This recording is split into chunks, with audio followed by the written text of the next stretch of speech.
మార్కెట్లో కానీ ఎక్కడన్నా షాప్స్లో కానీ ఫిషెస్ కొంటా ఉంటాం కదా. సో ఇక్కడ పర్టికులర్గా ఏంటి ఒకటంటే ఈ ఫిష్ చూడగానే ఈ ఫిష్ మంచిది అని మనకి ఎలా అర్థమైంది, ఈ ఫిష్ అలా తినొచ్చు అని ఎలా అర్థమైంది? అలా ఎలా తెలుసుకోవాలంటే ఇవి ఫస్ట్ చేప మన ఫస్ట్ బోని.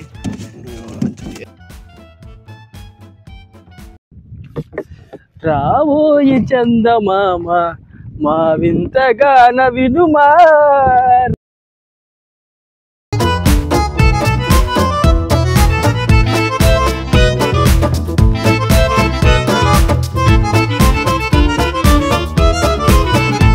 నేను మీ ఫ్రెండ్ కిషోర్ మా యూట్యూబ్ ఛానల్ ఒకరోజు మీరు కనుక నా ఛానల్ మొత్తం చూసినట్లయితే కింద సబ్స్క్రైబ్ బటన్ నొక్కండి, అలాగే ఒక లైక్ కూడా ఇచ్చేయండి.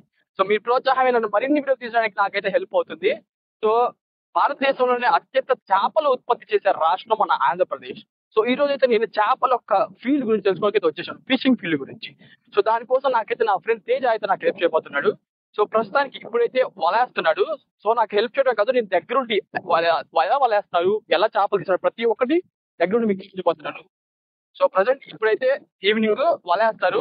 నైట్ పూట ఆహారం కోసం చేపలన్నీ నీటిలో తిరిగేటప్పుడు ఆ వలలో ఇరుక్కుంటాయి. అండ్ రేపు తెల్లారి అయితే వాళ్ళు తీస్తారు, మళ్ళీ అప్పుడైతే చేపలు చిక్కుతాయి. సో వచ్చేసేయండి.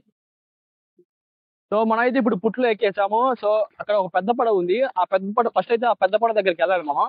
సో అక్కడికి వెళ్ళి అది ఎక్కి ఇంకొంచెం నీటి లోపలికి వెళ్ళి అప్పుడు మనం వల అయితే ఇప్పుడు ఈవినింగ్ అరేంజ్ చేస్తాము. సో అక్కడికైతే వెళ్దాం. అయితే ఆ చిన్న పుట్టిన అయితే ఇందులో అయితే పెట్టుకోవాలని చదువుతున్నాడు మా ఫ్రెండ్ తేజ.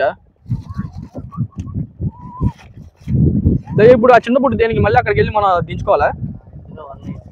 అప్పుడు తర్వాత కొంచెం లోపలికి వెళ్ళాక ఆ పుట్టు మళ్ళీ దించి దాంట్లో నుంచి వాళ్ళు వేయాలా? ఓకే.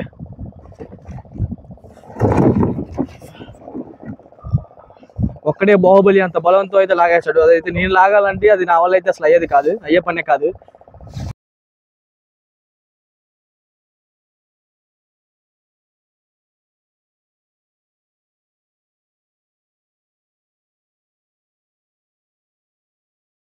సో చేపలు ఎక్కువ ఏ ప్లేస్లో ఉంటాయి ఆ ప్లేస్కి అయితే వచ్చేసాము. మా ఫ్రెండ్ అయితే వాళ్ళు తీసి వేసే పనిలో అన్నాడు. సో తేజ ఈ వల గురించి కొంచెం ఎక్స్ప్లెయిన్ చేస్తా. ఈ వల ఎలా ఉంటుంది? వల ఒక 4 కేజీలు 3 కేజీలు చేపల వరకు వస్తాయి దీనికి, ఆ సైజు చేపల వరకు. ఓకే. మనకైతే వల 6 నెలల వరకు పనిచేసిద్ది. ఓకే. ఈ వల యొక్క కాస్ట్ ఎంత ఉంటుంది తేజ? వల వచ్చి కాస్ట్ 10,000 అవుతుంది ఒక్క వల.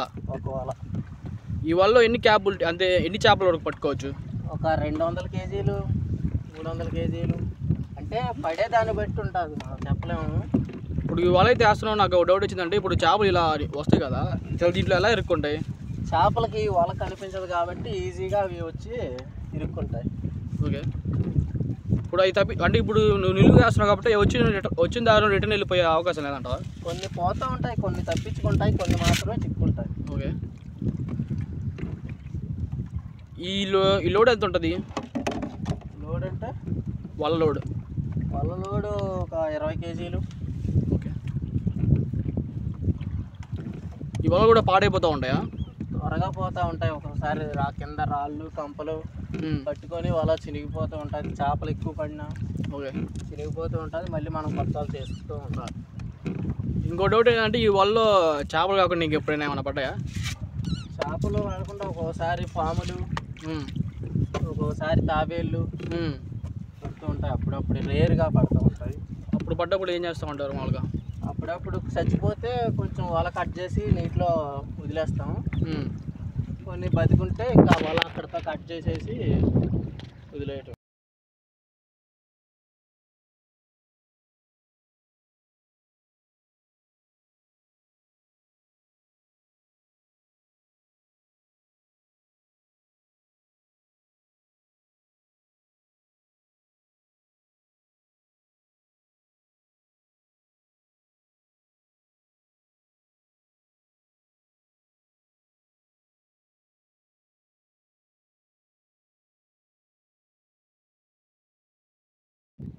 అంతకుముందు అయితే ఈ వాటర్ కింద ఒక ఊరు ఉండేదంట. చూస్తుంటే అక్కడ మనకు చెట్టు కూడా కనబడుతుంది, పెద్ద చెట్టు. అప్పుడప్పుడు వాటర్ ఎండిపోయినప్పుడు ఇక్కడ కొన్ని స్తంభాలు గుళ్ళు కూడా కనబడతాయని చూస్తాడు తేజ. ఇక్కడ అంతకుముందు ఏ ఊరుంది? ఇక్కడ బొగ్గు స్వామి గుడి ఉండేదంట. ఓకే. ఇప్పుడు అంతా వాటర్ వచ్చేసి నిండిపోయింది. సో మరి అప్పుడు ఇక్కడ ఉన్న జనాలు ఊర్లు పిల్లలు అందరూ అక్కడికి వెళ్ళారు. ఆ పక్కనే ఉన్న ఊర్లోకి వెళ్ళారు. అది పెద్ద ఇప్పుడు ఊరైపోయింది దుర్గి. Okay okay. అక్కడ ధర్మకోల్ కనబడుతుంది తేలుతుంది అయితే మనం నేను వేసిన వాళ్ళ. సో ఇప్పుడు అక్కడికి వెళ్ళి ఏమన్నా చేపలు మనకి ఎలాంటి చేపలు పడ్డాయో చూద్దాం. సో తేజ అయితే మన ఫ్రెండ్ అయితే తెడ్డేస్తున్నాడు.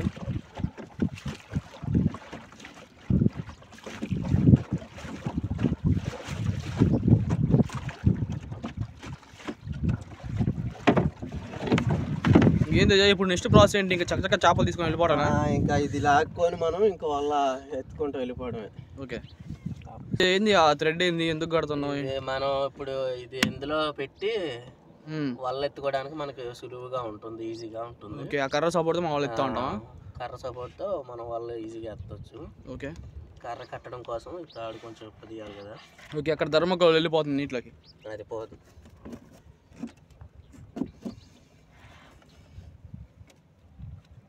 సో ఒక ట్రే కూడా తెచ్చాము ఇందులో చేపలు వేసుకోవడానికి. మరి ఈరోజు ఈ ట్రే నిండుద్దో చూద్దాం.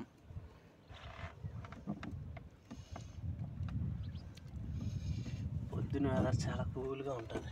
సో ఇక్కడైతే ఎన్విరాన్మెంట్ కానీ వాతావరణం కానీ చల్లగా హాయిగా పొడ మీద వస్తుంటే ఆ గాలి తగులుతూ ఫేస్కి ప్లెజెంట్గా కూల్గా. సిటీస్లో అయితే అసలు ఇంత ఉండేదే కాదు. అక్కడ వాతావరణం కానీ చెట్లు కానీ అక్కడ ఉన్న జనాలు కానీ పొద్దున్నే 5కే లేచేసే వర్క్ అయితే వచ్చేస్తున్నారు ఒక్కొక్కరు ఇక్కడ ఫీల్డ్కి. సో చాలా ఆహ్లాదకరంగా ఉంది ఇక్కడ.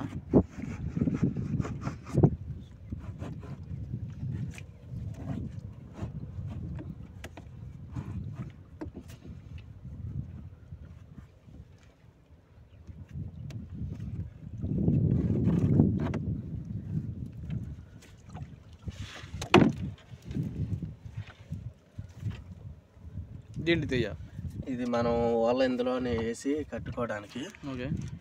వల చిక్కు పడకుండా నీట్గా ఉంటుంది. ఓకే. ఇప్పుడు మనం పడ్డ చేపలు అనేది ఈ ట్రేలో వేస్తాము, వాళ్ళేమో ఇంక దీంట్లో వేసేస్తాం. ఓకే. లాగుతున్నావు వాళ్ళని? తాడు వల ఎక్కడికి పోకుండా కట్టడం కోసం వేసిన ఓకే రాయిని తాడు మనం లాగుతాం.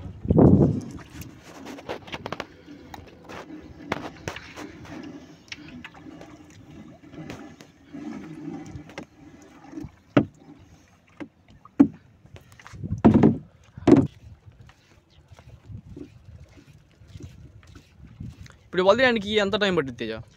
ఒక అరగంట. ఒక వాళ్ళకి అరగంట. నిన్న మనం ఎన్ని వాళ్ళు వేసాం? నిన్న మనం 5 వేసాం. 5 వాళ్ళు వేసాం. 5 అరగంటలు అంటే 2.5 గంటలు పట్టిద్దంట సుమారుగా. పట్టచ్చు. చేప లాగుతున్నాను. అదిగో పెద్దది. ఫస్ట్ వాళ్ళకే పెద్ద చేప చిక్కింది. ఇంకా అది బతికే ఉంది.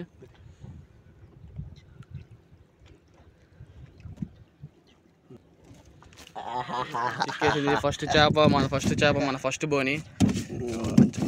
ఎంతో కేజీ ఉంటుంది బరువు? ఇది 3 కేజీల దగ్గరకు ఉంటుంది. 3 కేజీల దాకా ఉంటుంది బరువు. సో అదైతే వాటర్ అసలు చాలా బలంగా చాలా గట్టిగా అయితే నీటిలోకి వెళ్ళడానికి చాలా ట్రై చేస్తుంది గట్టిగా. సో దాని బలాన్ని మొత్తం యూజ్ చేస్తుంది, దాని మసిల్ పవర్ మొత్తం. దీన్ని ఇప్పుడు మనం ఇది ఏం జాతి తేజ? ఇదేం జాతి? రవ్వ జాతి. రవ్వ అంటారు. చూడండి చాలా అందంగా ఉంటుంది. మేకప్ వేసిన అమ్మాయిలా దీని ప్రైస్ ఎంత ఉంటుంది తేజ సుమారు? ప్రైస్ మనకైతే తక్కువ ఇస్తారు, బయట అయితే 150, 200. ఓకే ఉంటుంది. తేజ ఇప్పుడు ఇలా కొట్టుకునేటప్పుడు ఎప్పుడైనా నీ చేతిలో చేపలు జారిపోయి మళ్ళీ నీటిలో పడిపోయారట? పడతాయి కానీ చాలా తక్కువ, ఏదో ఒకసారి. ఇలా ఎగిరి పడుతుంది, మరి అలా తప్పించుకోబోదంటావా? పోదు ఒకసారి లోపలికి వచ్చాక, మన దగ్గరకు వచ్చాక పోవడం అసాధ్యం. అంతే అంటవా? అస్సలు కంట్రోల్ చేయలేకపోతున్నాం. దాని యొక్క తాగుతో భయ బాధేస్తుంది. నా మీద కూడా వచ్చేసింది అది. మొత్తం అలా అదే చింప బయటకు వచ్చింది. ఫస్ట్ బోని అయితే అయిపోయింది. ఇంకా చూద్దాం ఎన్ని రకాల చేపలు అయితే దొరుకుతాయో.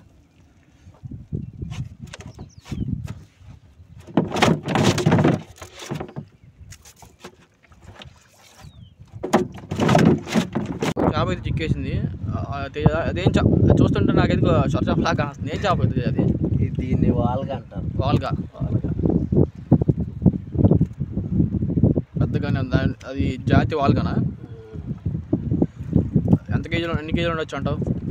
2 కేజీలు. 2 కిలో.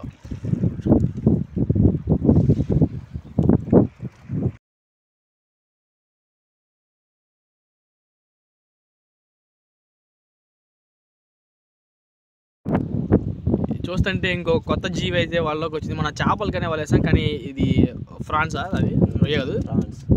రొయ్య కూడా మనకి చిక్కింది, ఒక రొయ్య అది బతికే ఉంది. ఈ బిజినెస్ స్టార్ట్ చేయడానికి అయితే మనకి కావాల్సిన మెటీరియల్ అయితే ముఖ్యంగా ఒక పడవ అయితే కావాలి, పడవ వాళ్ళు అయితే కావాలి. సో ఈ మెటీరియల్ కొనడానికి ఎంత ఖర్చు అవుతుంది, ఒక చిన్న బిజినెస్ స్టార్ట్ చేయడానికి ఎంత అయితే ఎంత సుమారు ఎంత ఖర్చు అవుతుంది? బోట్కి అయితే 2 లక్షలు అవుతుంది సుమారు దగ్గర. ఈ బోట్ 2 లక్షలు, బోట్ 2 లక్షలు అవుతుంది. వాళ్ళ ఒకటి 10,000 అవుతాయి. అలాంటి ఒక 20-30 చేయాల్సి ఉంటుంది. వాళ్ళ 10,000, ఒకటి 10,000, అలాంటివి ఒక 20-30 చేయాలి. చిన్న పుట్లు కావాలంటే ఎంత? అవి ఒక 20,000 ఉంటుంది. అదొక 20,000 ఉంటుంది. 20,000 ఉంటుంది. ఒక ఎస్టిమేషన్ కాస్ట్ ఎవరైనా ఇలాంటి ఫీల్డ్లోకి రావాలి, ఇలా స్టార్ట్ చేయాలనుకుంటే ఎంత ఖర్చు అవుతుంది? ఒక ఎస్టిమేషన్ కాస్ట్ సుమారు ఇంత చిన్నగా స్టార్ట్ చేయాలి రేట్ అంటే ఏం చెప్పలేం, ఒక తక్కువలో కూడా ఉండొచ్చు. 4-5 లక్షలు, 3 లక్షలు, 2 లక్షలు, మినిమం అయితే 3-4 లక్షలు కావాలి. ఓకే, 3-4 లక్షలు చేయాలనుకుంటే. పర్టికులర్గా నువ్వు ఈ ఫీల్డ్కి ఎందుకు వచ్చావు? ఈ ఫీల్డ్ కంటే ఏం రాలేదు. మా నాన్న, మా తాత అందరూ ఇదే పని చేస్తూ ఉన్నారు. నేను ఎడ్యుకేషన్ అయిపోయి వెళ్ళి ఇక ఇదే చేస్తున్నాను. అంటే ఫ్యామిలీ పరంగా, వంశపారపర్యంగా వచ్చిన పని వృత్తాను. నువ్వు రాబోయే తరం వాళ్ళకి ఈ వర్క్ నేర్పిస్తావా? నీ ఫ్యూచర్ అలా అని చెప్పలేము, వాళ్ళ డిసైడ్ వాళ్ళు చేసే దాన్ని బట్టి ఉంటుంది. మనం ఇది ఆప్షన్ మనం ఇవ్వలేము వాళ్ళకి. ఎన్ని ఇయర్స్ నుంచి ఈ ఫీల్డ్ చేస్తున్నావు? నేనైతే ఇందులో చిన్నప్పటి నుంచి చేస్తూ ఉన్నాను. నాన్నతో స్నాయం చేస్తూ ఉన్నాను. ఎడ్యుకేషన్ ఆపేగాలి పూర్తిగా ఇదే పని చేస్తూ ఉన్నాను నేనైతే. మామూలుగా జనాలు బయటకు అయితే వెళ్ళి మార్కెట్లో కానీ ఎక్కడైనా షాప్స్లో కానీ ఫిషెస్ కొంటూ ఉంటారు కదా. సో ఇక్కడ పర్టికులర్గా ఏంటంటే ఈ ఫిష్ చూడగానే ఈ ఫిష్ మంచిది అని మనకి ఎలా అర్థమైంది? ఈ ఫిష్ అలా తినొచ్చు అని ఎలా అర్థమైంది? అలా ఎలా తెలుసుకోవాలంటే ఇవి గిల్స్ ఉన్నాయి కదా, ఇవి తీయగాలి రెడ్గా ఉంటే లోపల, ఇక్కడ లోపల రెడ్గా ఉంటే అది బాగా ఫ్రెష్గా బతుకున్నట్టు. ఓకే. తర్వాత కళ్ళు కూడా కొంచెం బ్రైట్గా ఉంటే బతుకున్నట్టు. కళ్ళు ఫ్రెష్గా చేప బాగుంది అని. ఇంకా చేప గట్టిగా ఉందనుకో, ఇలా మెత్తగా కాకుండా అది కూడా బాగానే ఉన్నట్టు. మెత్తగా ఉంటే అది పాడైపోయినట్టు, పాడైపోయినట్టు. ఓకే గైస్, ఈరోజుకైతే ఈ వీడియో అంతే. మరిన్ని వీడియోల కోసం మన ఛానల్ అయితే సబ్స్క్రైబ్ చేయండి. మీరు సబ్స్క్రైబ్ చేస్తేనే మరిన్ని వీడియోస్ నేను తినడానికి నాకు ప్రోత్సాహంగా ఉంటుంది. సో మరిన్ని వీడియోస్తో మళ్ళీ కలుద్దాం. అంతవరకు సెలవు, బాయ్.